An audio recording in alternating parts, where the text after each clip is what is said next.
हार्दिक स्वागत है। और आज के कार्यक्रम के संचालन के लिए मैं प्रांगण रंगमंच के अध्यक्ष और हिंदुस्तान समाचार पत्र के वरिष्ठ संवाददाता और साथ ही साथ हमारे सीएम साइंस कॉलेज में वाणिज्य के असिस्टेंट प्रोफेसर भी हैं डॉक्टर संजय कुमार परमार जी, मैं उन्हें आमंत्रित करता हूं।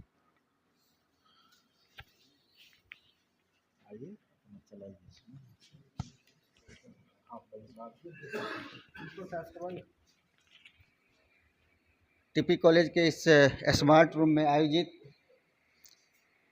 जनसंख्या नियंत्रण एवं महिला स्वास्थ्य पर आयोजित इस विशेष परिचर्चा में हम आप तमाम लोगों का स्वागत करते हैं, अभिनंदन करते हैं, वंदन करते हैं। आज के इस कार्यक्रम की अध्यक्षता टीपी कॉलेज के यशस्वी प्रधानाचार्य प्रोफेसर डॉक्टर कैलाश प्रसाद यादव जी कर रहे हैं और हम सबों के बीच मुख्य वक्ता के रूप में मौजूद हैं मधेपुरा ही नहीं बल्कि संपूर्ण कोशी और सीमांचल में महिला रोग विशेषज्ञ के रूप में लोकप्रियता हासिल की डॉक्टर प्रियंवदा प्रियदर्शनी जी। मैं उनका आप लोगों की ओर से, टीपी कॉलेज परिवार की ओर से, मैं अपनी ओर से और सेहत केंद्र के साथ साथ प्रांगण रंगमंच परिवार की ओर से हार्दिक अभिनंदन करता हूं, स्वागत करता हूं। आप लोग जोरदार ताली से मैडम का स्वागत करें। हमारे बीच मंच पे मौजूद हैं डॉक्टर मिथिलेश कुमार अरिमर्दन साहब। मैं भी उनका अभिनंदन करता हूं, स्वागत करता हूं और स्वागत करता हूं सेहत केंद्र जो कि टीपी कॉलेज में बिहार राज्य एड्स नियंत्रण के द्वारा संचालित है और नियमित कोई न कोई कार्यक्रम कराते रहा है। इसके कोऑर्डिनेटर हैं डॉक्टर सुधांशु शेखर जी। मैं इनका भी अभिनंदन करता हूं, स्वागत करता हूं। कार्यक्रम का शुभारंभ हो इससे पहले मैं थोड़ा सा मैडम के बारे में बताना चाहूं कि कल शाम को सुधांशु जी हमको बताए कि आज के बारे में कि विश्व जनसंख्या दिवस है, इसमें एक कार्यक्रम होना चाहिए और उसमें महिला स्वास्थ्य से संबंधित खासकर हम महिला छात्राओं को कुछ बताना चाहते। तो हमने शाम में लेट आवर में मैडम के क्लिनिक पे गया। मैडम का क्लिनिक यहीं प्रधी यादव अस्पताल इन्हीं का है।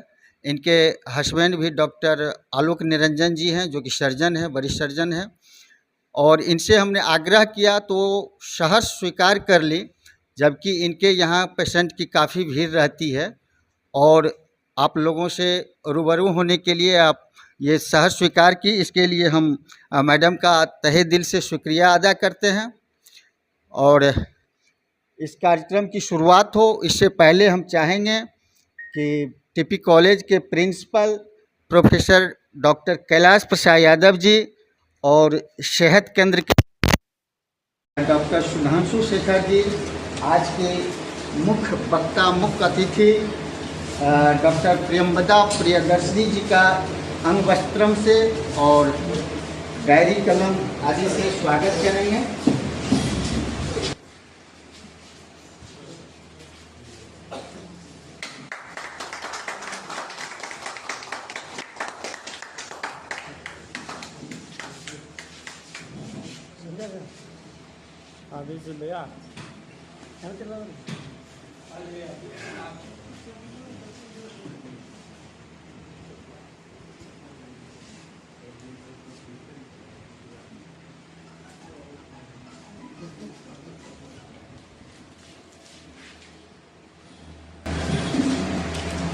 मैं सिर्फ और सिर्फ हम लोग मैडम को सुनेंगे। इससे पहले हम औपचारिकता पूरा करने के लिए स्वागत भाषण के लिए मैं आमंत्रित करना चाहूँगा सेहत केंद्र के कोऑर्डिनेटर, बीएन मंडल विश्वविद्यालय के पूर्व पीआरओ, पूर्व डिप्टी रजिस्ट्रार, पीजी विभाग के पूर्व अध्यक्ष, अभी वर्तमान में दर्शन शास्त्र के इस कॉलेज के अध्यक्ष डॉक्टर सुधांशु शेखर जी स्वागत भाषण करेंगे। इससे पहले मैं चाहूँगा कि हमारे मुख्य अतिथि प्रिंसिपल साहब और तमाम अतिथियों के द्वारा दीप प्रज्वलित कर इस कार्यक्रम का विधिवत शुभारंभ किया जाए।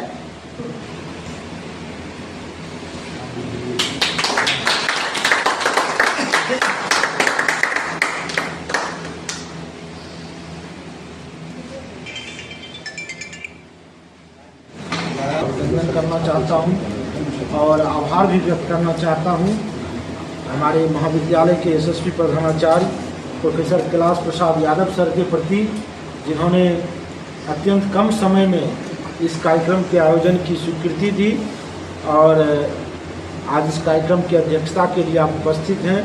मैं सबसे पहले आपके प्रति आभार व्यक्त करता हूं और आपका हार्दिक स्वागत करता हूं आपके ही महाविद्यालय में और आपके ही कॉलेज में, और आप ही की तरफ से मैं आपका पहले हार्दिक स्वागत करता हूं।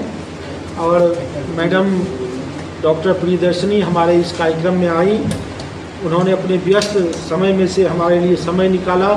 इसके लिए मैं अपनी ओर से भी और अपने पूरे महाविद्यालय परिवार की ओर से, साथ ही साथ स्वास्थ्य विभाग बिहार सरकार द्वारा संचालित बिहार राज्य एड्स नियंत्रण समिति के अंतर्गत जो हमारा सेहत केंद्र चल रहा है, उस केंद्र की तरफ से, और साथ ही साथ अपनी सहयोगी संस्था जो सामाजिक एवं सांस्कृतिक गतिविधियों में लगातार सक्रिय रही है, प्रांगण रंगमंच, उसके तरफ से भी मैं मैडम का हृदय से स्वागत करता हूं, अभिनंदन करता हूं।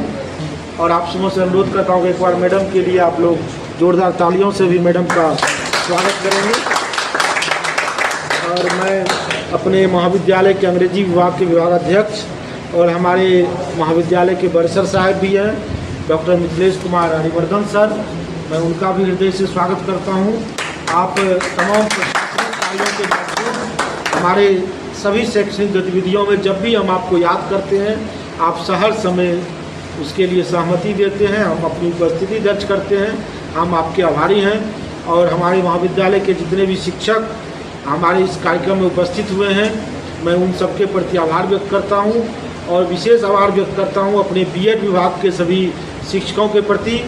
और आज तक हमने जितना भी कार्यक्रम आयोजित किया है, उन सभी कार्यक्रमों में सबसे अधिक सहयोग हमें अपने बीएड विभाग के सभी शिक्षकों, कर्मचारियों एवं विद्यार्थियों का मिलता आ रहा है। और अभी पुनः मुझे याद आ गया, जब मैंने पहली बार इस महाविद्यालय में कार्यक्रम आयोजित किया था, वह यही जुलाई 2017 का वो समय था, वही लगभग 7 साल हो गए हैं। तो बीएड के गैलरी में ही हमने प्रोफेसर रामजी सिंह सर का एक बहुत बड़ा व्याख्यान आयोजित किया था और उस कार्यक्रम के आयोजन में मुझे बीएड विभाग के सभी शिक्षकों का सहयोग मिला था। और आज तक जब कभी भी हम कार्यक्रम आयोजित करते हैं, सबसे अधिक सहयोग मुझे बीएड विभाग के शिक्षकों, छात्रों और कर्मचारियों का मिलता है। मैं उनके प्रति विशेष आभार व्यक्त करता हूं। साथ ही साथ हमारे बीसीए, बीबीए, बायोटेक, बीटीएसपी, उनके जो भी हमारे शिक्षक हैं, उन सबों के प्रति मैं आभार व्यक्त करता हूं। और हमारे महाविद्यालय के सभी नियमित शिक्षक, अतिथि शिक्षक, उन सबों के प्रति भी आभार व्यक्त करता हूं, सबों का स्वागत करता हूं।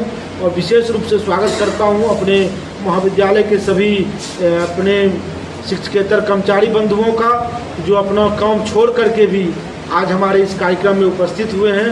इसके लिए मैं आपका हृदय से आभार व्यक्त करता हूं, आपका स्वागत करता हूं। पुनः इस कार्यक्रम में आप सभी जितने भी लोग जुड़े हुए हैं, मैं सबों का स्वागत करते हुए अपनी बात को समाप्त करता हूं। बहुत बहुत धन्यवाद।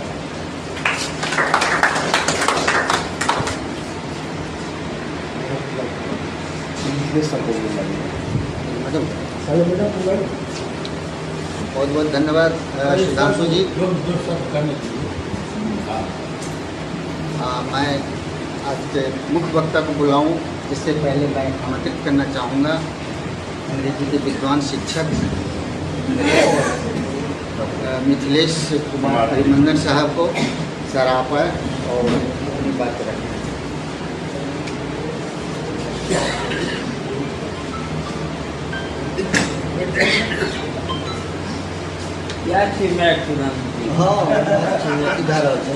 मोबाइल में जा रहा हूँ। बहुत बहुत धन्यवाद कुमार जी। आज इस आयोजन के आगाज मात्र से मुझे ऐसा लगा कि जनसंख्या नियंत्रण और विश्व जनसंख्या दिवस आज है, सच्चे अर्थ में वो चरितार्थ हो रहा है। क्योंकि जिस तरह की यहाँ पतली जनसंख्या उपस्थिति हमारी थी, वह अपने आप में इसको बयां कर रही थी। जो इन लोगों के हमारे सुधांशु जी, परमार जी, इनों के प्रयास मात्र की आहट से उस पर प्रभाव पड़ गया। यह बड़ी खुशी की बात है जो हम पिछले कई वर्षों से, और ख़ास करके हमारा हिंदुस्तान ही इसकी आवाज़ इसने उठाई। विडम्बना यह है कि जो हम आज सबसे बड़ी जनसंख्या वाला देश, पूरे विश्व में, वैश्विक जगत में जनसंख्या नियंत्रण की बात को स्वर देने का काम हिंदुस्तान ने किया, और आज हम हैं क्या, सबसे बड़ी जनसंख्या वाला देश है। पूरी वैश्विक हमारी जो स्थिति है 8 अरब की स्थिति है, और उस 8 अरब में 18% की जनसंख्या हिंदुस्तान में बसती है। यह भी दिलचस्प विषय है इसमें कि जो हमारे भूभाग की जो स्थिति है पूरे वैश्विक स्तर पर, उसमें 2.4 का हमारा हिस्सा है। जल हमारा जो रिसोर्स है उसका प्रतिशत 4 है, लेकिन 18% हमारी जनसंख्या है। विचार का तो विषय है, बड़ा ही महत्वपूर्ण विषय है, और हमारे चिंतकों ने, विचारकों ने इस पर प्रकाश डाला है। कहा है कि हमारी जो जनसंख्या है वो हमारे संसाधनों, हमारे रिसोर्सों से उसका तालमेल होना चाहिए। वो स्मॉलेस्ट स्केल से लेकर के बृहत्तर स्केल जो हमारा है उस तक इसकी स्थिति में एक तालमेल, संतुलन के दृष्टिकोण से होना चाहिए। मैं अभी ये चर्चा कर रहा था कि कहीं कोई आयोजन होता है, कोई व्यवस्था होती है तो उसमें भीड़ लग जाती है, लेकिन अभी बुला करके अभी हमारे प्रधानाचार्य प्रकोष्ठ से एक नोटिस हुआ, लेकिन मुझे दुख होता है नोटिस को पढ़ने के बाद भी हमारे अधिकांश शिक्षक जो हैं इनको महत्व देने का काम उन लोगों ने नहीं किया। बड़ी मशक्क़त के बाद फिर फ़ोन करना पड़ा, तब कुछ लोग आए। यह दुखद है। यह कितना बड़ा विषय है इसको हम समझ सकते हैं। इसको इस तरह भी समझ सकते हैं, जो हमारी जो ये शिक्षण संस्थान है और हमारी जो ये शिक्षा की व्यवस्था है, यदि इसमें कोई मिशन है तो वह स्वास्थ्य और शिक्षा है। ध्यान देंगे मैंने क्या कहा, स्वास्थ्य और शिक्षा। जिस तरह से इसकी कड़ी है, इसका क्रम है, उसी तरह से इसका वैल्यू भी है। हमारे आपके पास पैतृक संपत्ति के रूप में, सांसारिक संपत्ति के रूप में क्या है, नहीं है, कोई देखने वाला नहीं है। उसकी जब हम विशेष रूप से अलग से चर्चा करेंगे तब कोई जान सकता है। फिर भी वह उतना महत्वपूर्ण नहीं होता है जितना जो आपके साथ आपका स्वास्थ्य होता है, आपकी शिक्षा होती है। वही आपके साथ चलती रहती है, आपके सारे के साथ रहती है, और उसी रूप में जिस तरह वो जितना प्रखर मुखर होता है उस तरह से आप अपने आप लाभान्वित होते हैं और समाज को भी लाभान्वित करते हैं। तो ऐसे महत्वपूर्ण आयोजन में हमारी शिरकत में जो कमी हुई है इसके लिए मैं खेद प्रकट करता हूँ। अभी भी बीसीए के छात्रों को भी मैंने ये बीएड के जो लोग हैं वो उपस्थित हैं, टीचिंग केवल उपस्थित है। क्या सर आज आप लोगों का क्लास नहीं कोई चल रहा है क्या? दोनों का एग्जाम हुआ है। आपके विद्यार्थी नहीं आए हैं भारती जी, तो क्यों नहीं आए विद्यार्थी लोग? मैंने तो कहा खैर, तो ये विश्व जनसंख्या दिवस के अवसर पर मैं तो कहना जिस तरह से मैं मंच पर आसीन हमारे माननीय सम्मानित श्रद्धेय प्रधानाचार्य महोदय जो इस आयोजन की अध्यक्षता कर रहे हैं, परमार जी जो इस आयोजन में अपनी पूरी शक्ति लगाए हुए हैं, और हमारे क्या सुधांशु जी जिनके जहन में ही ये आयोजन पूरा बसता रसता है, जब चाहें कर लेते हैं। मुझे इससे बड़ी खुशी होती है। हम ऐसे भी कुछ लेकर नहीं जा पाते हैं, रोज़ का रोज़ स्कूल कॉलेज आते हैं, लेकिन इस माध्यम से कुछ चर्चा तो हमारे मानसिकता में चली जाए, कहीं न कहीं आज नहीं तो कल वो किसी रूप में फंक्शन करेगा। इसी आशा उम्मीद के साथ हम उनको धन्यवाद देना चाहते हैं। आज की प्रमुख वक्ता डॉक्टर यमबदा प्रियदर्शनी जी, जो MBBS हैं, MD हैं, स्त्री रोग विशेषज्ञ के रूप में इस कोसी जोन में इन्होंने ख्याति प्राप्त की है, इसके लिए इनको विशेष धन्यवाद मैं ज्ञापित करना चाहता हूँ इस मंच से। और आगे आप लोग इनको सुनेंगे, इनकी बातों को, और इन्हीं चंद शब्दों के साथ मैं अपनी वाणी को विराम देता हूँ। बहुत बहुत धन्यवाद मदन साहब, आपने बहुत अच्छी बात बताई जनसंख्या नियंत्रण के बारे में। अब मैं अपने मुख्य अतिथि को बुलाना चाहता हूँ। वैसे तो मैंने मैडम को बोला था कि जनसंख्या नियंत्रण, खासकर महिला स्वास्थ्य पे आपका वक्तव्य होगा, लेकिन आज महिला मतलब छात्राओं की संख्या बहुत कम है, इसलिए मैडम को ये सीमा में बांधना नहीं है। मैडम स्वास्थ्य संबंधित जो भी बात बोलना चाहिए बोल सकती हैं। मैं मैडम को बुलाऊं, इससे पहले मैं थोड़ा सा संक्षिप्त परिचय मैडम का देना चाहूं कि मैडम का पैतृक घर मोतिहारी जिला पड़ता है और इनकी प्रारंभिक शिक्षा हाजीपुर में अपने ननिहाल में हुई है। और सबसे बड़ी खुशी की बात है कि मैडम का पारिवारिक पृष्ठभूमि जो है वो शिक्षा के क्षेत्र में काफ़ी अव्वल रहा है और काफ़ी शिक्षित परिवार से ये आती हैं। इनकी नानी 60 और 70 के दशक में बिहार की शिक्षा मंत्री हुआ करती थी, सॉरी स्वास्थ्य मंत्री हुआ करती थी। ये काफ़ी खुशी की बात है। जिनका प्रेमलता राय,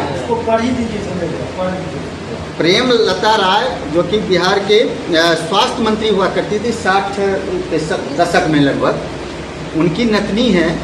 और इनके पिताजी डॉक्टर बिंदेश्वर प्रसाद यादव, जो कि WHO वर्ल्ड हेल्थ ऑर्गेनाइजेशन में काम किए हैं और अधिकारी के रूप में कई देशों की यात्राएं की और WHO को इन्होंने सेवा दी और अभी फिर हाजीपुर में अपनी सेवा दे रहे हैं।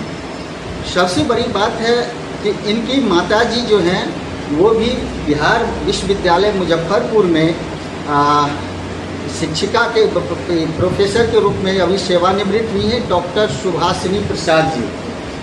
और इनके ये मैडम जो है नेपाल से MBBS की हैं, किशनगंज MGM कॉलेज से MD की हैं और MD जो की हैं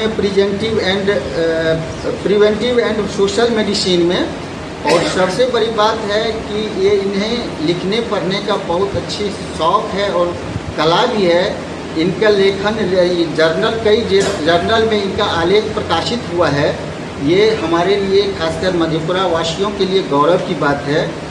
और मैडम अपने पति डॉक्टर आलोक निरंजन के साथ अपना जो अस्पताल बनाई हैं, डॉक्टर प्रधी यादव अस्पताल, जो स्टेट बैंक रोड में है, उनके डायरेक्टर भी हैं और महिला रोग विशेषज्ञ के रूप में काफ़ी ख्याति प्राप्त कर ली हैं। मैं मैडम को फिर एक बार सेहत केंद्र और प्रांगण रंगमंच की ओर से, आप तमाम लोगों की ओर से स्वागत करता हूं, अभिनंदन करता हूं, वंदन करता हूं और मैं आमंत्रित करता हूं मैडम को। मैडम आप आएँ और जनसंख्या और स्वास्थ्य, महिला शब्द हट भी जाए तो चलेगा, पर अपनी बात रखें। जोरदार ताली से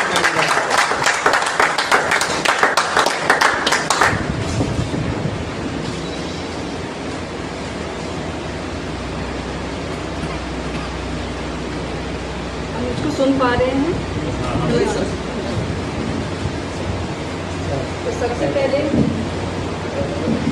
प्रिंसिपल साहब TP college professor doctor Kailash Prasad Yadav ji, doctor Sudhanshu Shekhar coordinator सह सेहत केंद्र सह विभागाध्यक्ष दर्शन शास्त्र विभाग TP college, doctor Mithilesh Kumar ji, doctor Sanjay Parmar, प्रांगण रंगमंच मधेपुरा, यहाँ उपस्थित सभी अतिथिगण, छात्र छात्राएं, शिक्षक, आप सबों का हार्दिक अभिनंदन।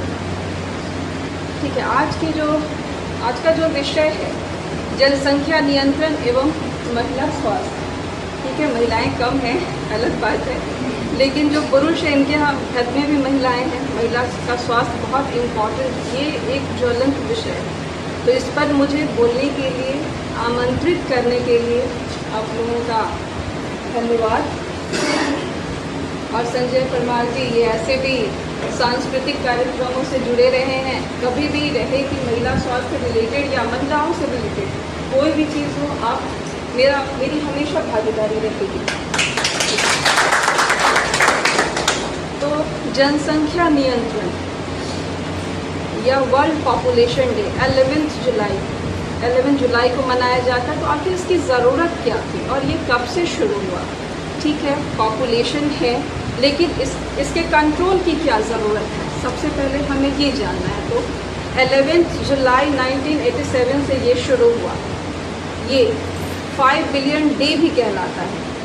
ये इसलिए क्योंकि इस दिन 500 करोड़ हमारी जनसंख्या हुई थी, पूरे विश्व की जनसंख्या हुई थी। इसलिए इसकी शुरुआत की गई यूनाइटेड नेशन के द्वारा। इसकी ज़रूरत इसलिए थी क्योंकि एक एग्जाम्पल लेकर अगर हम सोचें, एक ही आय के 2 परिवार हैं, एक परिवार में 2 बच्चे हैं और एक परिवार में 5 बच्चे हैं। तो ये हम लोग समझ सकते हैं कि किसी भी रिसोर्सेज या एजुकेशन हो या फूड हो, अवेलेबिलिटी, कुछ भी अवेलेबल जो 2 बच्चे वाला परिवार है वो बेहतर करवा सकता है।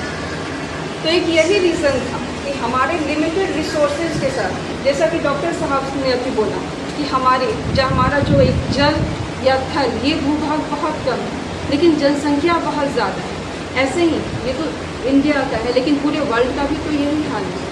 हमारा भूभाग बहुत कम है जल के प्रतिशत में। जल की भी बात करें तो जितना जल हमारे अर्थ पे है वो सब तो पीने योग्य नहीं है या इस्तेमाल करने योग्य नहीं है। तो एक ये रीज़न था पॉपुलेशन कंट्रोल का कि रिसोर्सेज लिमिटेड हैं हमारे। ठीक है, और जनसंख्या अगर बहुत है, गरीबी, अनएम्प्लॉयमेंट, फूड की स्कार्सिटी, ये सब प्रॉब्लम्स आएंगी। आज अगर कहीं पर किसी जॉब के लिए अगर कुछ ही सीट्स हैं, कुछ 100 भी सीट्स हैं, तो लैक्स में आता है एप्लीकेशन। ये हम सभी जान रहे हैं इस बात को। इसके बाद अगर हम ये सोचें कि ये रीज़न क्या था पॉपुलेशन इतना बढ़ने का, तो देखिए जैसे अभी हम लोग डेवलप कंट्री की बात करते हैं या डेवलपिंग कंट्री बात करते हैं, तो अगर मैं लंदन की बात करूँ, हिस्ट्री में अगर हम लोग जाते हैं तो ये 1800 के 19th सेंचुरी की बात करिए कि उस समय वहाँ भी ट्यूबरक्लोसिस, डायरिया, ये सब ऐसी बीमारियाँ थी, या टाइफाइड जिससे अभी हम लड़ रहे हैं, वो उस समय वहाँ बहुत बड़ी बीमारियाँ हुआ करती थी। एक जो मजदूर क्लास के लोग होते थे उनका 30 to 35 ये एक एक्सपेक्टेड लाइफ एक्सपेक्टेंसी होती थी, और जो अच्छे परिवार से उनकी भी 40-45। आज वहाँ क्रॉनिक डिजीज़ेस ज़्यादा हैं क्योंकि ये सारे डिजीज़ेस कंट्रोल हो गए। तो आखिर कैसे कंट्रोल हुआ? वहाँ के एक बार लेबर क्लास में, मजदूर क्लास में हुआ था कॉलरा, इसकी या हैजा कहते हैं हम लोग। इसकी वजह से बहुत ज़्यादा डेथ्स हुए थे। वहाँ के एक वकील थे एडवर्ड चैडविक, उनका ध्यान आकर्षित हुआ कि इतनी डेथ्स क्यों हो रही हैं एक पर्टिकुलर सोसाइटी में इतनी ज़्यादा, और सिर्फ एक कॉलरा की वजह से क्या रीज़न क्या होगा। उन्होंने स्टडी किया इसके ऊपर, जो वहाँ का रहन सहन था, वहाँ खान पान, इसका स्टडी किया, और फिर वो एक अपनी स्टडी का रिपोर्ट लेकर आए।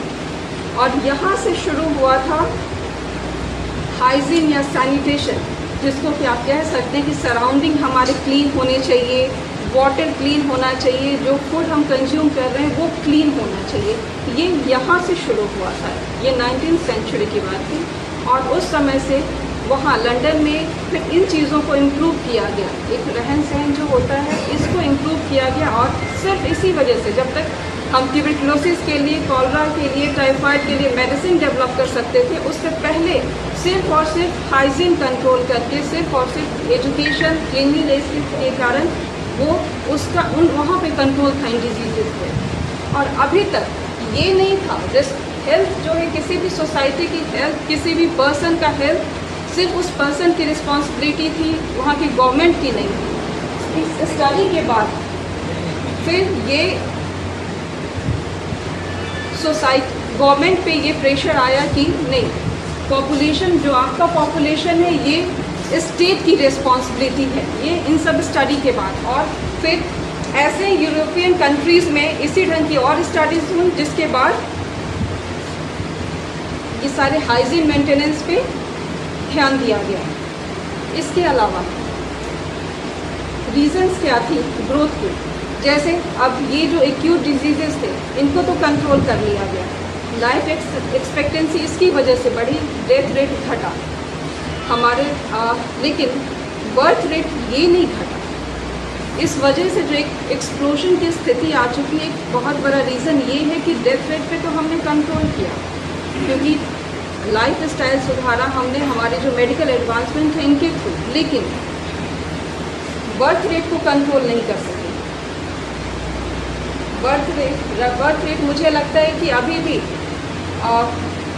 लोग ये हिचकिचाते हैं बात करने में कि क्या होना चाहिए, कंट्रोल कैसे करें, ये इसमें अभी भी, या फिर अगर लोग जानकारी भी है तो उसको एक्सेप्टेंस नहीं है कि हाँ हम लोग कोई यूज़ कर सकते हैं, कुछ भी बर्थ कंट्रोल के लिए जो मीन्स हैं वो यूज़ कर सकते हैं।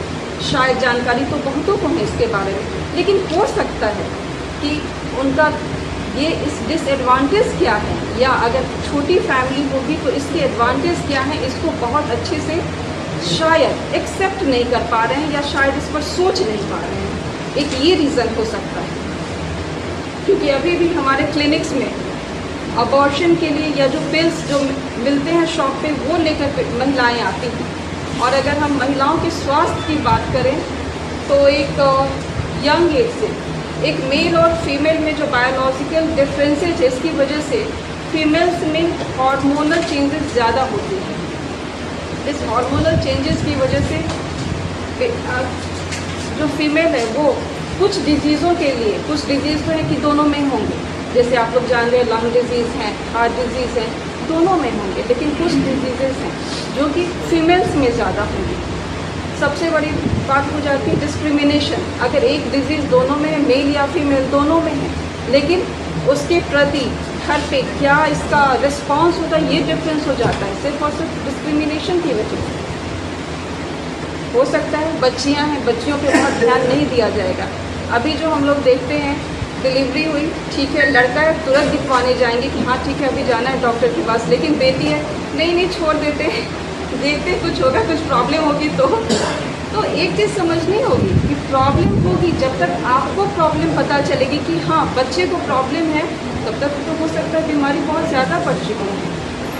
ठीक है, आप कब समझेंगे जब बच्चा नहीं रो रहा है या बच्चा बहुत सुस्त पड़ गया, तो तब तक तो वो बीमारी से बहुत लड़ चुका था और शायद डिजीज़ बहुत एडवांस स्टेज में जा चुका है, तो डिफ़िकल्ट है। दूसरा, गर्ल्स तो वैसे बहुत कम है अभी, लेकिन ठीक है जो है, और आप लोग भी मैं ये रिस्पॉन्सिबिलिटी देती हूँ आप मेल्स को कि आपके घर में सब लोग हैं, लेडीज़ हैं, तो आप लोग इस चीज़ को ध्यान रख सकें। ठीक है, या आप ठीक है फीमेल का यंग एज से शुरू करते हैं। ठीक है, एक तो डिस्क्रिमिनेशन बर्थ के समय हुआ, बर्थ से पहले भी आप कह सकते हैं अल्ट्रासाउंड करा के, ठीक है, ये जान रहे हैं अबॉर्शन कराना, ये बहुत कॉमन चीज़ें हैं। इसके अलावा ठीक है, कहीं अगर डॉक्टर ने जो मेडिकल डॉक्टर्स हैं सही में एजुकेटेड, अगर उन्होंने नहीं किया तो कहीं भी दूसरे जगह चले जाएंगे।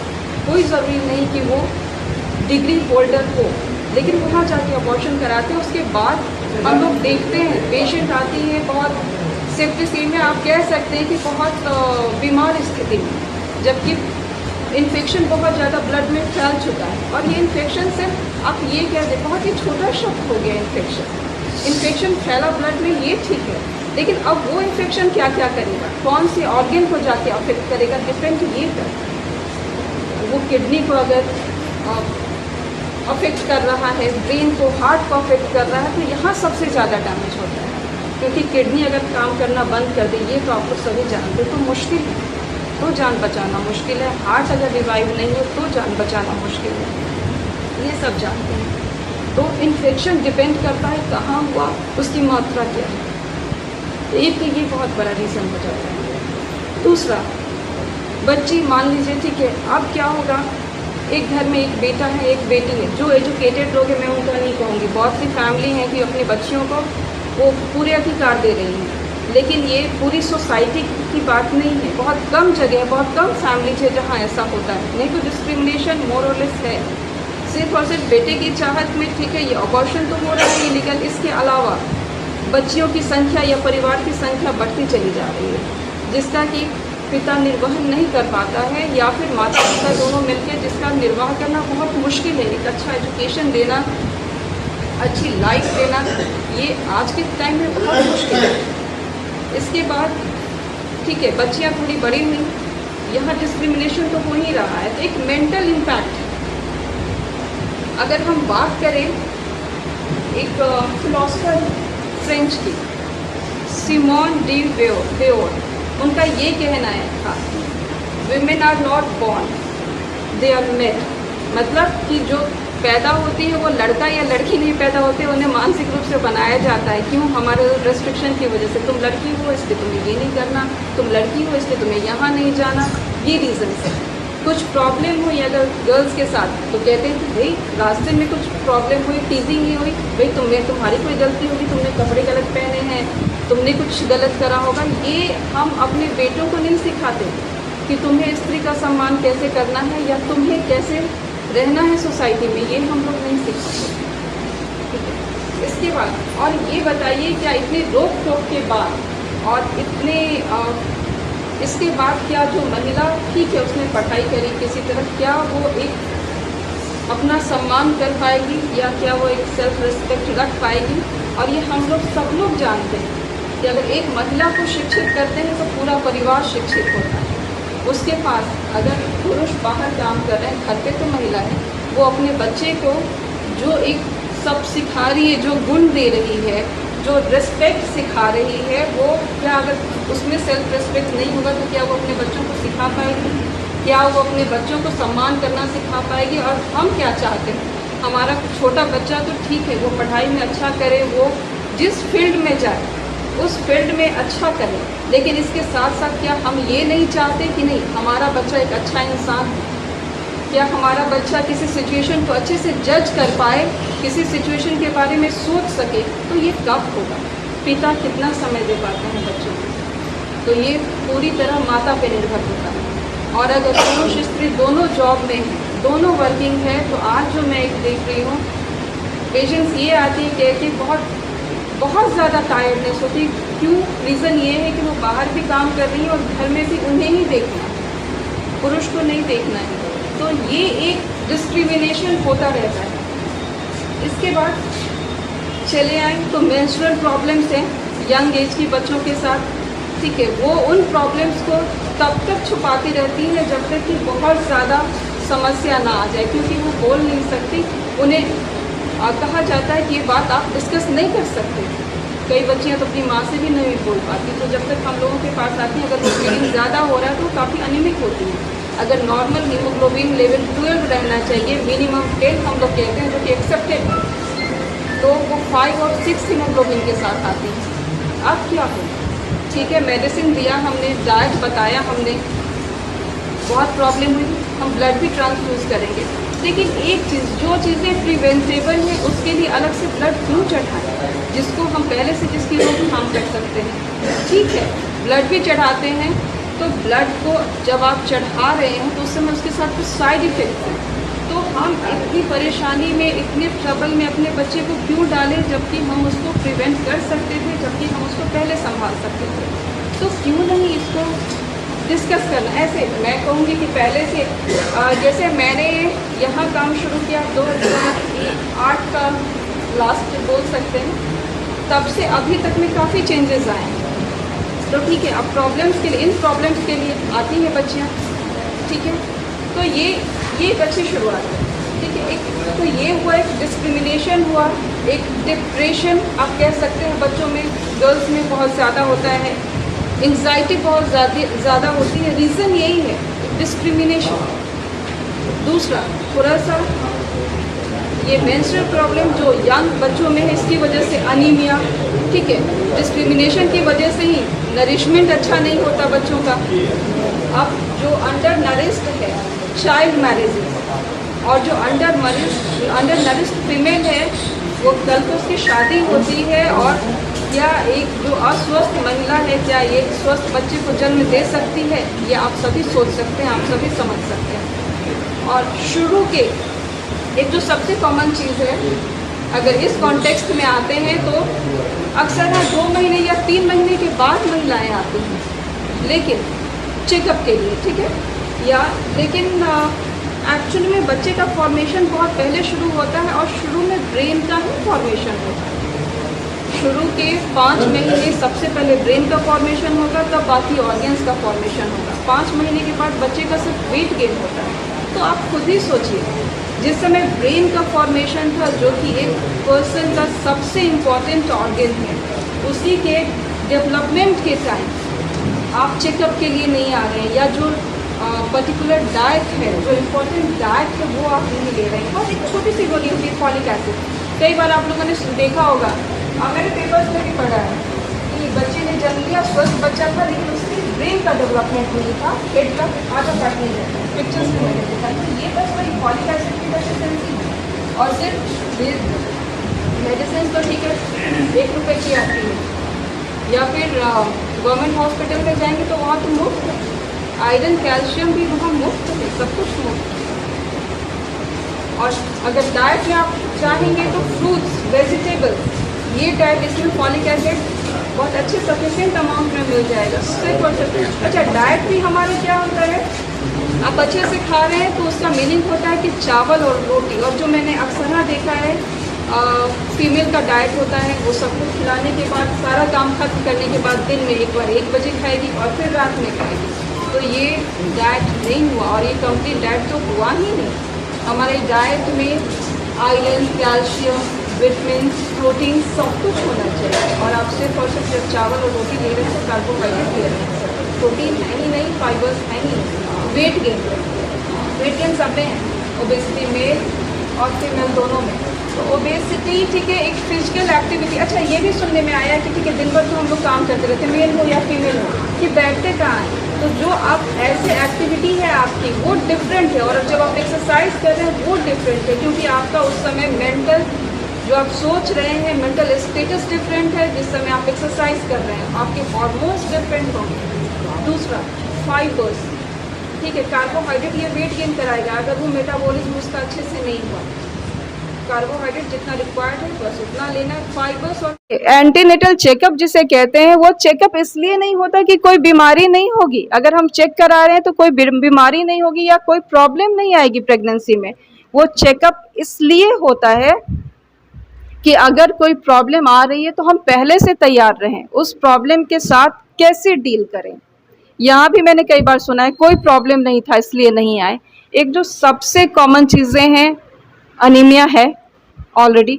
आप कैसे पता करेंगे? जब तक आपको लगेगा कि हाँ, मेरे घर में जो महिला है, गर्भवती महिला है, उसका चेहरा वाइट लग रहा है। अक्सर हाँ यही होता है कि देखने में वाइट लग रही थी, या बहुत चक्कर आ रहा है तो चक्कर आ रहा है या वाइट लग रही है, तब तक तो सही बात है, हीमोग्लोबिन 5-6 आ चुका है। अब इसके बाद डिलीवरी के दौरान ये हम लोग सब जानते हैं कि ब्लीडिंग होना ही होना है। अब अगर इस महिला के पास कोई बैकअप ही नहीं है, हम लोग क्या करते हैं? अगर मान लीजिए कि आप किसी चीज़ का आयोजन कर रहे हैं तो आपके पास प्लान ए तो है, लेकिन आपने कुछ बैकअप में भी रखा है, आपने प्लान बी भी रखा है। यहाँ कौन सा प्लान बी है? फिर वही ब्लड ट्रांसफ्यूज़न। ब्लड ट्रांसफ्यूज़न आप कितना करेंगे? जितना आप यहाँ भी बहुत ज़्यादा नहीं कर सकते, क्योंकि हार्ट जितना परमिट करेगा शायद उतना ही कर सकते हैं। उसके रिएक्शन का भी डर होगा, इसलिए आप बहुत ज़्यादा ब्लड ट्रांसफ्यूज़न भी नहीं कर सकते। और एक कॉमन प्रॉब्लम है पीपीएच, जिसको कहते हैं पोस्ट पार्टम हीमरेज, जिसका कि डिलीवरी के बाद 72 आवर्स तक इस चीज़ का डर होता है। ये जानलेवा होता है। ब्लीडिंग का अमाउंट इतना होता है कि वो शायद आप देखकर घबरा जाएंगे, लगेगा जैसे कहीं नल खुला है। ऐसा नहीं है कि वो रिश्ता है, कहीं कट गया थोड़ा तो रिश्ता है, ऐसा नहीं होता है, वो फोर्स के साथ ब्लीडिंग आता है। एक ये रहा। इसके अलावा ब्लड प्रेशर का बढ़ना, जिसमें आप लोग सुना होगा आप लोगों ने कि झटका आ रहा था, बेहोश हो गई। तो ये कैसे ब्लड प्रेशर कैसे पता चलेगा आप लोगों को कि ब्लड प्रेशर बढ़ रहा है? ये तो तभी पता चलेगा जब इसका मेजरमेंट हो। हाँ, आपको पता तब चलेगा जब हो सकता है कि वो बेहोश हो गई पेशेंट। और झटका, जिसको हम लोग सीजर बोलते हैं मेडिकल में, समझाने के लिए झटका बोल देते हैं हम लोग लोकल लैंग्वेज में। झटका आने लगा, पेशेंट बेहोश है, तब लेकर आते हैं। तो अभी क्या स्थिति थी? अभी एक्चुअली उस बीपी के कारण ब्रेन, किडनी सब पे असर आ चुका है, क्योंकि जो ब्लड प्रेशर बढ़ रहा है वो ऐसा नहीं है कि वो सिर्फ ब्लड प्रेशर बढ़ रहा है और कुछ अंदर नहीं चल रहा, वो बॉडी में चेंजेस आ रहे हैं। आपके ब्लड वेसल से लेके ब्रेन और किडनी सब में चेंजेस आ रहे हैं, ठीक है। तो ये भी एक जानलेवा कंडीशन है। ब्लड में ये चेंजेस आते हैं कि कभी कभी ब्लड अपना थक्का नहीं बना पाता, हमारा कहीं कट होता है या कुछ होता है तो ब्लड क्यों रुक जाता है? वो इसलिए रुक जाता है क्योंकि ब्लड में क्षमता होती है थक्का बनाने की। ये बीपी बढ़ने के कारण थक्का नहीं बनेगा। इसके अलावा ब्लड शुगर रेज होना, ये भी कैसे पता चलेगा? ये भी आपको ऊपर से नहीं पता चलेगा। इसमें अक्सर हाँ जो प्रॉब्लम होती है, डिलीवरी के टाइम बच्चा अगर फंस गया, क्योंकि इसमें बच्चे का जो चेंजेस आते हैं शुगर की वजह से, बच्चों में भी चेंजेस आते हैं। सेल्स का जो साइज होगा वो ज़्यादा बड़ा होना शुरू हो जाएगा शुगर की वजह से, ब्लड शुगर बढ़ने की वजह से। तो यहाँ क्या होगा, बच्चा साइज बड़ा होगा, वेट बड़ा होगा, तो देखने में ऊपर से तो लगेगा कि बच्चा तो बहुत हेल्दी था, फिर क्यों मरा?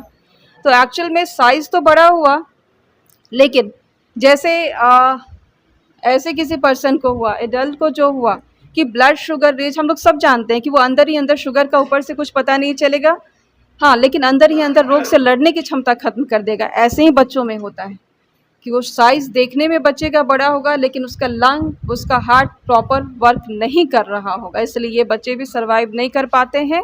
और इस समय माँ के भी जान को खतरा होता है, क्योंकि नॉर्मल डिलीवरी मुश्किल होती है।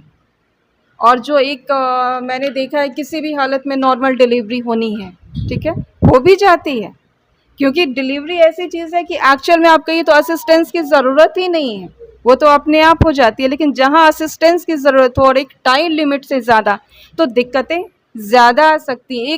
एक चीज़ आप लोगों ने और देखा होगा कुछ बच्चों को, कि बच्चे बड़े हो रहे हैं लेकिन वो एक्टिव नहीं है, ब्रेन से एक्टिव नहीं है, मतलब जहाँ रख दिया बस वही, शायद बैठ भी नहीं सकते हैं, बोलना ये सब तो दूर की बात।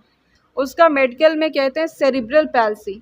ये एक होता है, अगर नॉर्मल डिलीवरी के लिए आप बहुत परेशान हैं कि नहीं किसी तरह नॉर्मल डिलीवरी हो जाए, और वो ब्रेन पे इसका इम्पैक्ट आता है, क्योंकि और ऑक्सीजन इस समय प्रॉपर नहीं हुआ। तो जिस समय डिलीवरी होती है, एक्चुअली मॉनिटरिंग यही करना होता है कि मेरी पेशेंट ठीक है, उसका पल्स, बीपी क्या है, उसका यूरिन आउटपुट क्या है, और या जो बच्चा जो है वो एक्चुअल में उसका हार्ट कैसे काम कर रहा है, उसका ऑक्सीजन जो जा रहा है वो कैसा जा रहा है। तो इस पर डिपेंड करता है कि मेरा बच्चा जो नई दुनिया में, अभी जो दुनिया में आ रहा है, वो एक्चुअल में स्वस्थ होगा या नहीं होगा। और एक बच्चे के साथ तो पूरे परिवार का कुछ ना कुछ रिलेशन होता है। ये हम लोग अक्सर ना देखते हैं, बच्चा हुआ, अच्छा क्या हुआ, तुरंत फ़ोन आना शुरू हो जाता है, हम लोग परेशान होते, कह रहे पहले पेशेंट को मैनेज करने दो कि पेशेंट की स्थिति क्या है, जो मैंने अभी आपको बोला, ब्लीडिंग, ये सब कुछ, तो सब कुछ देखना होता है। लेकिन उधर सभी लोग बिजी ये होते हैं कि भाई ठीक है फ़ोटो भेजो, आजकल तो मोबाइल से ये होने लगा है, फ़ोटो भेजो, अच्छा तुम मौसी बन गए, तुम नानी बन गए, तुम दादा बन गए, ये तो एक ये खुशी होती है। लेकिन इस खुशी को मातम में बदलना तो उचित नहीं है कि बस किसी तरह नॉर्मल हो जाए। हाँ, हो जाए नॉर्मल, ये तो प्रायोरिटी है, लेकिन वो अच्छे से हो। और अगर यहाँ पर भी अगर मदर ठीक है, सब कुछ ठीक है, उसका आप चेकअप आप इसीलिए करवा रहे हैं कि अगर ठीक है ब्लड प्रेशर भी बढ़ता है, शुगर भी होता है, तो उसके लिए भी मेडिसिन है, ब्लड प्रेशर बढ़ता है उसके लिए भी मेडिसिन है, और उसके लिए क्या कैसे कंट्रोल करना है कि ठीक है आपके पास पेशेंट है, अगर सीजर आ ही गया तो अब कैसे मेंटेन करें, उसके लिए भी मेडिसिन है। लेकिन उसके लिए तो पहले आपको चेकअप कराना होगा, टाइम पे आना होगा। है क्या यहाँ पे हमारा जनसंख्या नियंत्रण नहीं होना चाहिए? और अगर जनसंख्या नियंत्रण रहे तो क्या एजुकेशन पर ध्यान नहीं दिया जाएगा? सरकार के पास तो बहुत सी योजनाएं हैं, जननी सुरक्षा योजना है, जननी सुरक्षा शिशु कार्यक्रम है, ये सारे कार्यक्रम क्यों नहीं हम लोग अगर इस पे ये ध्यान दें कि ठीक है हमारा पॉपुलेशन अगर कंट्रोल हो, हमारी एम्प्लॉयमेंट अच्छी हो, हमारा एजुकेशन अच्छा हो, क्यों नहीं, और क्यों नहीं हम लोग फीमेल एजुकेशन पर ध्यान दें। ये तो हम लोग को सोचना पड़ेगा। आप सभी बुद्धिजीवी हैं, मैं ये सवाल आपके ऊपर छोड़ती हूँ कि आप लोग क्या पसंद करेंगे। मुझे नहीं लगता कि इस सभागार में बैठा कोई ये ना कहेगा कि नहीं मुझे भीड़ नहीं चाहिए, मुझे दोबारा से आर्यभट्ट दे दीजिए, मुझे दोबारा से राजेंद्र प्रसाद दे दीजिए। कौन नहीं कहेगा यहाँ पे, सभी यही कहेंगे। तो क्यों नहीं हम आज, ठीक है अभी तक जैसा था, हम आज से क्यों नहीं अपने स्वभाव में सुधार लाएं, अपने लाइफ स्टाइल में सुधार लाएं। तो ये एक मेरा सुझाव रहेगा। और मुझे लगता है कि ठीक है फैमिली और ये बच्चों इस पे क्लियर बात करो, ठीक है जो भी है क्या हमारे कंट्रोल है, फैमिली कंट्रोल के लिए क्या है, आप जिनसे बात कर सकते हैं, नहीं होता है तो आप अपने डॉक्टर से बात कर सकते हैं, आप वहाँ जाकर क्लियर बात कर सकते हैं इसके क्या एडवांटेज हैं, क्या डिसएडवांटेज हैं। और ये सभी चीज़ें सरकारी अस्पताल में फ्री अवेलेबल हैं। सरकारी अस्पताल सदर क्या आंगनवाड़ी में भी अवेलेबल है।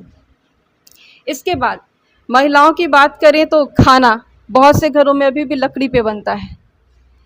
यहाँ पे फेफड़े का जो भी लंग डिजीज़ है, एक बहुत बड़ा कारण है महिलाओं में लंग डिजीज़ का ये लकड़ी पे खाना बनाना, उसके डस्ट की वजह से, क्योंकि वहाँ पे हो सकता है क्योंकि खुले में नहीं बना रही हैं, एक बंद कमरे में बना रही हैं। आइज़ में इरिटेशन, बहुत सी महिलाओं को देखिएगा जिस समय लगेगा कि नहीं आइज़ का जो विज़न है इनका सही होना चाहिए, रोशनी सही होनी चाहिए, लेकिन फिर भी आँखों में जलन। एक रीज़न वो होता है कि वो धुआं जो था।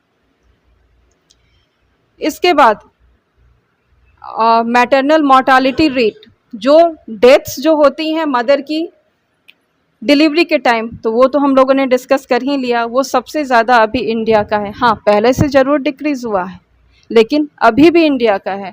और बिहार का, बिहार, झारखंड, असम, ये सारे जो स्टेट्स हैं, इन सारे स्टेट्स को एक स्पेशल कैटेगरी में रखा गया है क्योंकि बाकी देश के बाकी राज्यों के बनिस्बत यहाँ की मैटरनल मोर्टालिटी रेट ज़्यादा है, इस वजह से। इसके अलावा फीमेल्स में जो सबसे ज़्यादा कॉमन है ब्रेस्ट कैंसर, सर्वाइकल कैंसर या यूट्रस का कैंसर, ठीक है।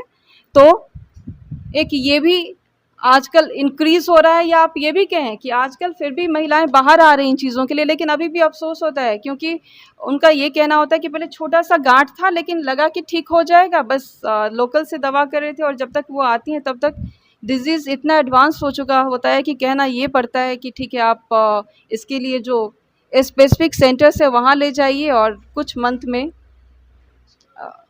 मंथ की मेहमान हैं। तो ये बोलते हुए बहुत बुरा लगता है कि जो ये भी कि अगर शुरू में अगर आ जाएं तो शायद ठीक होगा। तो ब्रेस्ट कैंसर के लिए, सर्वाइकल कैंसर के लिए 2-3 चीज़ें बोल रही हूँ और बस मैं इसको क्लोज़ करती हूँ। ब्रेस्ट कैंसर में जो गांठ होती है, स्तन में गांठ है, अगर वो पेनफुल है या वो छोटा भी है, वो इंक्रीज़ कर रहा है साइज़ में, तो तुरंत मिलना है कंसल्टेंट से आपको। जहाँ भी हैं आसपास में जो कंसल्टेंट है मिलिए। यूट्रस का कैंसर, अगर ब्लीडिंग प्रॉब्लम्स हैं या पानी बहुत ज़्यादा गिर रहा है तो इस प्रॉब्लम्स के लिए तो फिर तुरंत मिलिए, ठीक है। उसके जांच होते हैं, कोई ज़रूरी नहीं कि ये कैंसर ही हो, शुरुआती लक्षण हो सकते हैं या जस्ट एक इन्फेक्शन हो सकता है। तो कम से कम ये तो हो जाएगा कि हम लोग ये सेपरेट तो कर लेंगे कि इन्फेक्शन ही है या ये कोई बड़ी बीमारी होने जा रही है, ठीक है। इसके साथ ही मैं अपना वक्तव्य ख़त्म करती हूँ और कुछ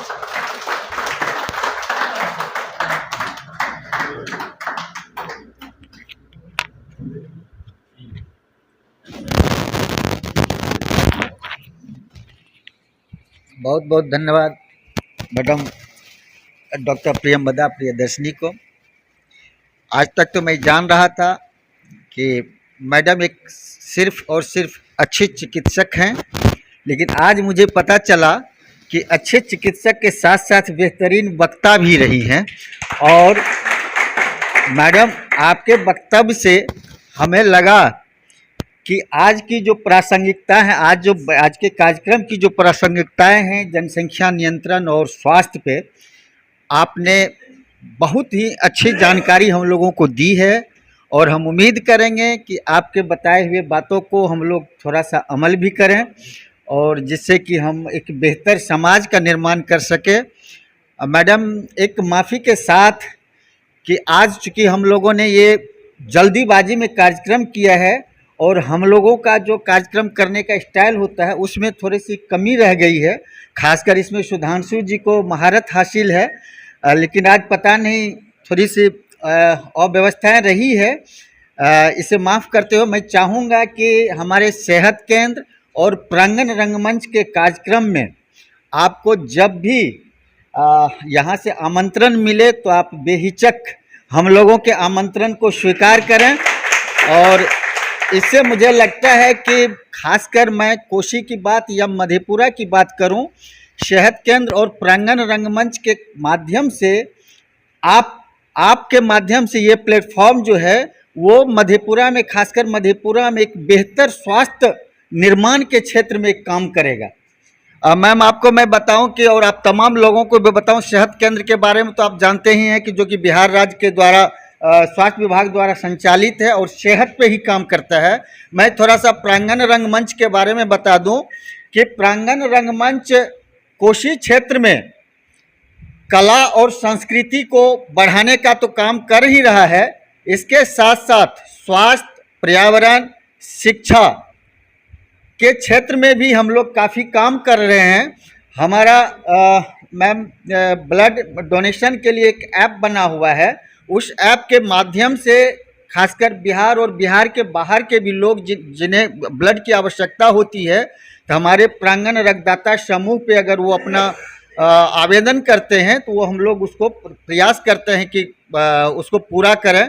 और ख़ासकर मधेपुरा सदर अस्पताल में हम लोगों का नियमित ब्लड डोनेशन होते रहता है, चाहे सामूहिक रूप से हो या पर्सनल इंडिविजुअली होता ही रहता है। इसके अलावा हम लोग पर्यावरण संरक्षण की दिशा में समय समय पर पौधरोपण का कार्यक्रम करते हैं और अभी हमारा एक काम चल रहा है हंगर प्रोजेक्ट, जो शायद आप तमाम लोग जानते होंगे कि प्रत्येक शनिवार को हम लोग मिनिमम 200 मैक्सिमम 700-800 आदमी का खाना खिलाते हैं, वो शहर के मेन बड़ी दुर्गा स्थान जो है उसमें, और फ्री ऑफ कॉस्ट खिलाते हैं। ये हम लोग का हंगर प्रोजेक्ट का 1 साल 1 महीने पूरे हो चुके हैं कंटिन्यू, कभी बीच में डिसकंटिन्यू नहीं हुआ है। उसमें आप तमाम लोगों के भागीदारी से ही, सहयोग से ही होता है। और बहुत सारे कार्यक्रम हैं जो कि प्रांगण रंगमंच मधेपुरा के विकास के लिए करता रहा है और मैं इसमें आप तमाम लोगों का आभार व्यक्त करता हूं।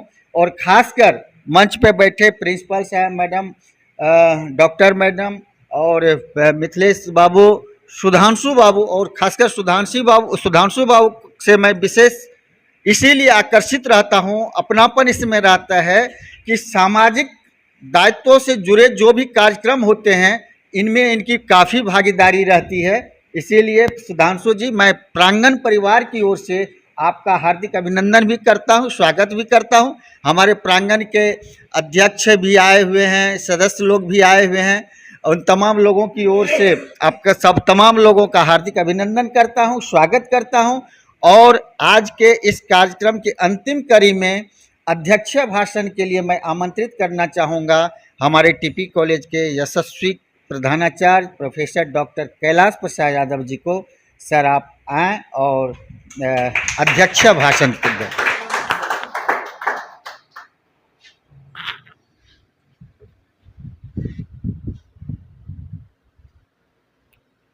आज के इस कार्यक्रम के अवसर पर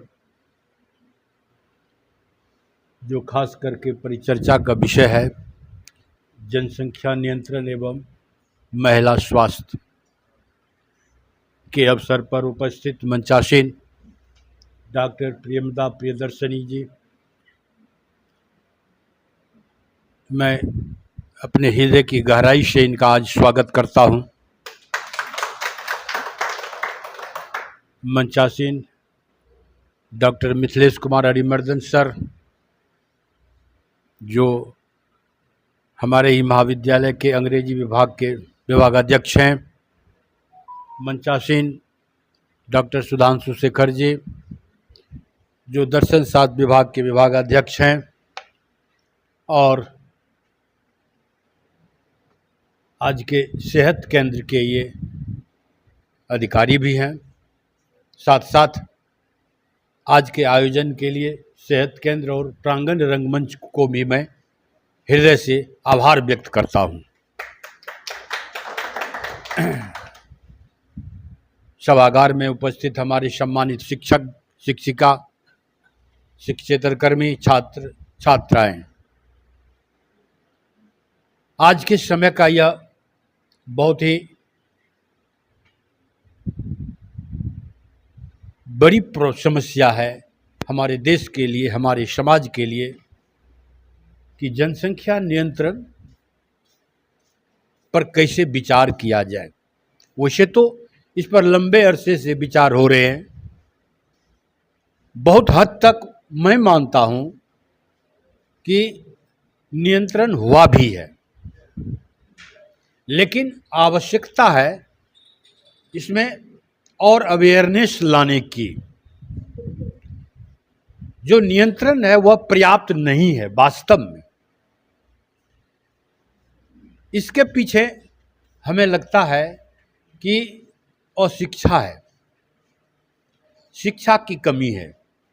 जिस दिन हम पूरे आबादी शिक्षित होंगे, चाहे वो पुरुष हो या महिला हो, शिक्षित हो जाएंगे और इसका अर्थ हम समझ जाएंगे कि क्यों जनसंख्या का नियंत्रण हमारे देश, हमारे राज्य, हमारे घर के लिए आवश्यक है, तो मेरे समझ से इस पर नियंत्रण हो जाएगा। अभी तक हम इसकी आवश्यकता महसूस लगता है नहीं किए हैं। जो लोग किए हैं वे अपने परिवार में इसको नियंत्रण कर चुके हैं, क्योंकि जमीन और जल आबादी के साथ नहीं बढ़ता है, वह स्थिर है और हमारी जनसंख्या बढ़ रही है। इसका कारण है कि समाज में विभिन्न प्रकार के अपराध बढ़ते हैं। यदि भोजन पानी काम की पूर्ति नहीं हो पाती है तो निश्चित रूप से क्रिमिनलिटी उसमें उजागर होता है और एक न एक दिन ये सारा बोझ हमारे राष्ट्र पर पड़ता है। हम अपने घर में अगर 5 या 10 बच्चे को जन्म देते हैं तो वह सिर्फ घर की समस्या नहीं होती है, वह घर से पंचायत, पंचायत से राज्य और राष्ट्र की हमारी समस्या बन जाती है और राष्ट्र के लिए एक बड़ा समस्या मुहबाए खड़ी है और हम इस पर नियंत्रण नहीं कर पा रहे हैं। वैसे तो स्वास्थ्य विभाग के द्वारा वर्षों से इस पर बहुत सारे कार्यक्रम चलाए जाते हैं, जैसा कि हमारे डॉक्टर ने विभिन्न प्रकार के उपाय को बताए, हम सब जानते भी हैं, बस हम उससे अभी भी परहेज करते हैं, हम खुल करके उसका उपयोग नहीं कर पाते हैं। डॉक्टर के पास हम फीस दे करके सलाह और स्वास्थ्य परीक्षण के लिए जाते हैं। आज मेरे बीच ये चल करके एक चाय पी ली और हमारा फीस हो गया और इतने कम मदद में हमने इतना लाभ लिया। इनसे इनको शुक्रगुजार करना चाहिए हम लोगों का। इतना डॉक्टर का एक एक मिनट समय महत्वपूर्ण होता है, एक एक मिनट समय महत्वपूर्ण होता है। ये जितना देर यहाँ बैठी उतने देर कितने पेशेंट वहाँ बैठे होंगे, शायद हम ही लोगों को गाली पड़ रही होगी, कहाँ चले हैं। और हम देखते हैं ऑडियंस में अभी भी कि एकाग्रता नहीं रहती है, हम में ये कमी है। जब कोई शैक्षणिक वातावरण बने, जब कोई शैक्षणिक डिस्कशन हो तो हम सबको उसमें इन्वॉल्व होना चाहिए। हम समाज के आईना हैं, हम मॉडल हैं, हम आदर्श हैं। हम जैसा लाइन खींचेंगे हमारे बच्चे उसको अनुकरण करेंगे। इसीलिए यह आवश्यक है कि आप इस बात को गांठ बांध लें, अपने बच्चों को, अपने बेटे को, अपने बेटी को इस समझाएं कि जनसंख्या नियंत्रण कितनी आवश्यक है और जब तक जनसंख्या नियंत्रण नहीं होगा समाज में उन्नति नहीं हो पाएगी। कितनों आप पढ़ लिख लीजिएगा, रोजगार हो जाएगा, लेकिन आखिर 2 वक्त की रोटी तो सबको चाहिए। 2 वक्त की रोटी इसीलिए चाहिए, कोई कितना पैसा कमाए कुछ करे, लेकिन सिर्फ जीते हैं हम, भोजन करते हैं और जीते हैं। और जो कुछ भी हम अर्न करते हैं करोड़ अरब में, वो छोड़ के चले जाते हैं और स्वास्थ्य के प्रति लापरवाह रहते हैं। हम कब चेकअप कराने जाते हैं? जब हम बीमार पड़ते हैं। बीमारी होने से की संभावना हो, इससे पहले कभी चेकअप नहीं कराते हैं हम, कि जाकर के महीना में या 2 महीना में या 6 महीना में एक बार स्वास्थ्य का परीक्षण कराएं। ये एटीट्यूड नहीं है हमें अभी भी। यही कारण है कि हम जब असाध्य रोग से पीड़ित हो जाते हैं, तब हम जाते हैं डॉक्टर के पास सलाह लेने के लिए। तब तक या तो समय निकल जाता है, या हम असाध्य रोग से ग्रसित हो जाते हैं, हमारे पास कोई बचाव नहीं रहता है। तो बहुत अच्छे आज के वक्तव्य के लिए मैं इन्हें किस रूप में धन्यवाद ज्ञापन करूं, किस बात में, किस तरह मैं इनका आभार व्यक्त करूं, मुझे वो शब्द नहीं मिलते हैं। बहुत बहुत आभार आपको, इसके लिए धन्यवाद।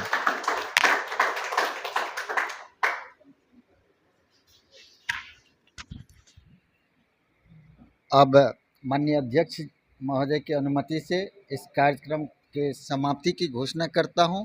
और घोषणा से पहले एक बार फिर तमाम आप लोगों को बहुत बहुत बधाई, बहुत बहुत धन्यवाद। आपने इस कार्यक्रम में शिरकत दी, इसके लिए बहुत बहुत धन्यवाद। और कार्यक्रम के समाप्ति की घोषणा की जाती है।